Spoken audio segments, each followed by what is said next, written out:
صفحے کے شروع سے لائن نمبر 7 سورۃ انعام کی آیت نمبر 151 اعوذ باللہ من الشیطان الرجیم بسم اللہ الرحمن الرحیم وَلَا تقربوا مال اليتيم إلا بالتي هي أحسن حتى يبلغ أشده وأوفوا الكيل والميزان بالقسط لا نكلف نفسا إلا وسعها وإذا قلتم فاعدلوا ولو كان ذا قربى وبعهد الله أوفوا ذلكم وصاكم به لعلكم تذكرون بسم الله الرحمن الرحيم ولا تقربوا مال اليتيم إلا بالتي هي أحسن حتى يبلغ أشده وأوفوا الكيل والميزان بالقسط لا نكلف نفسا إلا وسعها وإذا قلتم فاعدلوا ولو كان ذا قربى وبعهد الله أوفوا ذلكم وصاكم به لعلكم تذكرون ولا تقربوا مال یتیم اور یتیم کے مال کے قریب بھی نہ جاؤ الا بالتی ہی احسن مگر اچھے طریقے سے حتی یبلغ اشدہ یہاں تک کہ وہ پہنچ جائے اپنی جوانی کو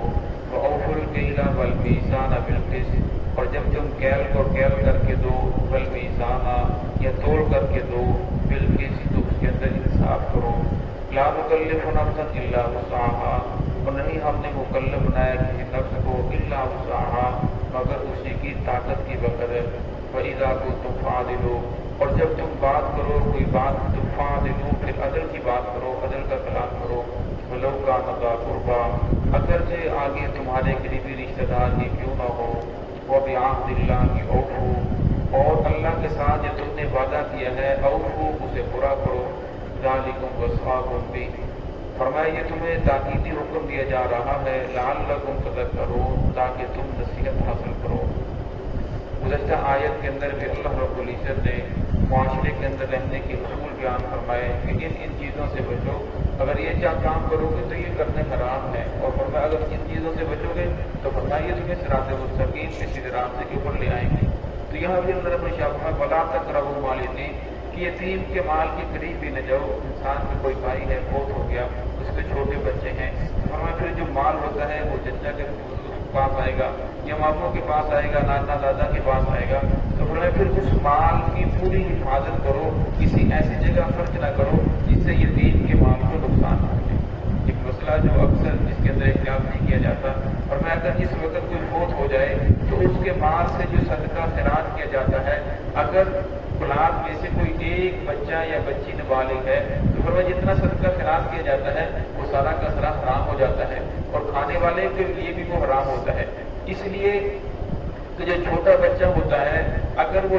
وہ اجازت بھی دے تو شرعی طور پر اس کی اجازت نافذ نہیں ہوتی، تو اجتماعی مال میں سے جتنا پیسہ بھی خرچ کیا جائے گا وہ سارے کا سارا حرام ہے۔ ہاں اسے پہلے تقسیم کیا جائے، تقسیم کرنے کے بعد جو نابالغ بچہ ہے بچی ہے اس کو جو میراث ہے جتنے بھی اس کے حصے کے اندر مال آتا ہے اسے علیحدہ نکال دیا جائے، پھر اس کے بعد اجتماعی مال سے جو خرچ کیا جائے گا سب کی اجازت کے ساتھ، اگر کسی ایک کی اجازت نہیں ہے یا کوئی وہاں موجود نہیں ہے وہاں پھر بھی وہ مال کھانا وہ خرچ کرنا جائز نہیں ہے، تو اس کے بارے میں تمام فقہا کا یہ اتفاقی مسئلہ ہے کہ اس طرح کرنا حرام ہے۔ تو اس کے بارے میں دیکھنا چاہیے، اگر سارے کے سارے متفق ہیں تو پھر ان میں سے کوئی نابالغ بھی نہیں ہے تو پھر تو اجتماعی مال سے صدقہ خیرات کرنا جائز ہے۔ اگر ان میں سے کوئی متفق نہیں ہے،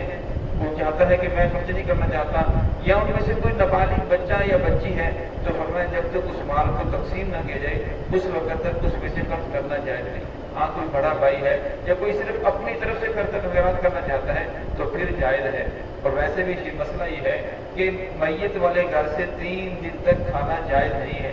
چاہے وہ دور سے آئے ہوئے ہوں چاہے قریب کے رہنے والے ہوں، میت کے گھر سے 3 دن تک کھانا کھانا حرام ہے۔ ہاں اگر جس طرح آج کل ہوتا ہے کہ جو عزیز و اقربا ہے وہ آ کر کھانا پکاتے ہیں، جو گھر والے ہوتے ہیں وہ 3 دن تک کھانا نہیں پکاتے، یا کوئی رشتہ دار ہے محلے والے ہیں تو وہ کھانا پکائیں تو یہ سنت ہے، یہ کھایا جا سکتا ہے، دور والے بھی کھا سکتے ہیں قریب والے بھی کھا سکتے ہیں۔ لیکن کسی جگہ ایسی صورتحال پیدا ہو گئی کہ جو ہمسائے ہیں پڑوسی ہیں وہ بھی نہیں پکا رہے، دور والے بھی آ کر جو رشتہ دار ہیں وہ بھی نہیں پکا رہے، تو گھر والوں کو خود پکانا پڑ رہا ہے۔ اور میں ان 3 دنوں کے اندر اگر گھر والے پکا رہے ہیں تو اگر کوئی انسان دور سے بھی آیا ہے تو اس کے لیے بھی اس گھر کا کھانا جائز نہیں ہے، کیونکہ 3 دن تک یہ صدمے کی انتہا ہوتی ہے۔ اور پھر بعد کے اندر بھی اگر کوئی میں سے کوئی بچہ بچی نابالغ ہے تو پھر بھی کھانا جائز نہیں ہے، کیونکہ نابالغ بچے بچے کی اجازت شرعی طور پر نافذ نہیں ہوتی جب تک وہ بالغ نہ ہو جائے۔ تو ہمارے ہاں جب میت کے دنیا سے جانے کے بعد اس وقت تک میراث تقسیم نہیں ہوتی جب تک بھائی آپس کے اندر لڑ نہ پڑے، کوئی مسئلہ نہ بن جائے۔ حالانکہ شرعی مسئلہ یہ ہے کہ میت کے جانے کے بعد اس کے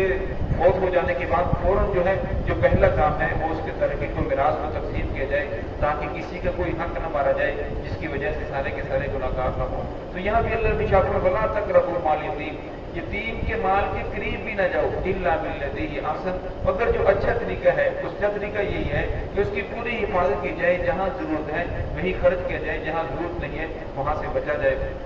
حتیٰ یبلغ اشدہ، فرمایا یہاں تک کہ وہ جوان ہو جائے یعنی بلوغت کو پہنچ جائے بالغ ہو جائے تو پھر اس کا مال اس کے حوالے کر دیا جائے۔ اور اوفوا الکیل والمیزان بالقسط، یہاں بھی علم شاہ فرمایا کہ اگر تم کسی کو کوئی چیز کیل کر کے دیتے ہو، جس طرح ناپ کر پہلے دور کے اندر پیمانہ ہوتا تھا ناپ کر دی جاتی تھی، والمیزان یہ توڑ کر دیتے ہو بالقسط، فرمایا انصاف ہر صورت کے اندر تمہارا مد نظر ہونا چاہیے، انصاف کے ساتھ کرو، اور میں جب انصاف کے ساتھ کرو گے تو تمہیں بھی کوئی پریشانی نہیں ہے۔ اللہ رب البرکت جہاں فرمائیں گے شعیب علیہ السلام کی قوم کے اندر جو پہلا گناہ پایا جاتا تھا وہ ناپ تول کی کمی تھی، ناپ تول کی کمی کی وجہ سے اللہ رب العزت کا عذاب آیا اور تمام کے تمام کو ختم کر دیا۔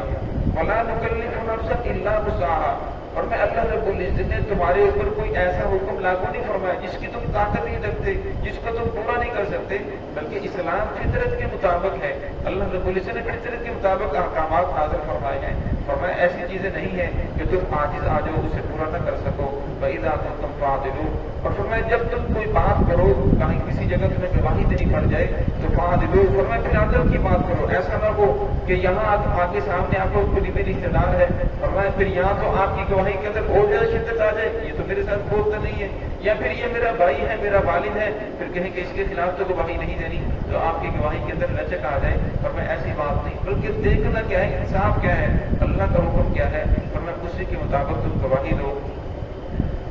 وَبِعَهْدِ اللَّهِ أَوْفُوا، اور فرمایا جو تم نے اللہ رب کے ساتھ وعدہ کیا ہے اس وعدے کو پورا کرو۔ اللہ کے ساتھ وعدہ کیا ہے؟ لا الہ الا اللہ محمد الرسول اللہ، یہ اللہ کے ساتھ وعدہ ہے کہ اللہ کے سوا کوئی معبود نہیں، کوئی الہ نہیں، اور محمد الرسول اللہ صلی اللہ علیہ وسلم اللہ رب العزت کے رسول ہے۔ اب ہمیں انسان زبان سے دعویٰ تو کرے کہ اللہ کی سوا کوئی معبود نہیں اور محمد رسول اللہ صلی اللہ علیہ وسلم اللہ کے رسول ہیں، لیکن فرمایا پھر رسول اللہ صلی اللہ علیہ وسلم کی اتباع بھی نہ کرے اور سارے کام رسول اللہ صلی اللہ علیہ وسلم کی شریعت کے خلاف کرے۔ اللہ کو معبود تو سمجھے، خالق مالک مشکل کشا تو سمجھے، لیکن فرمایا پھر اپنی مشکل کا حل کروانے کے لیے کسی اور کے در پہ جائے، کسی اور کے سامنے سجدہ کرے، کسی اور کے سامنے سر جھکائے اور یہ سمجھے کہ شاید یہاں سر جھکانے کی وجہ سے میری مشکل حل ہو جائے گی یا میری کوئی نفع مل جائے گا، میں یہی شرک ہے۔ تو اللہ رب العزت جو تم نے اللہ کے ساتھ وعدہ کیا ہے اس وعدے کو پورا کرو، اگر وعدے کو پورا کرو گے تو آج بھی اللہ رب العزت کی مدد تمہارے ساتھ ہے۔ آج مسلمان چاہتا تو یہ ہے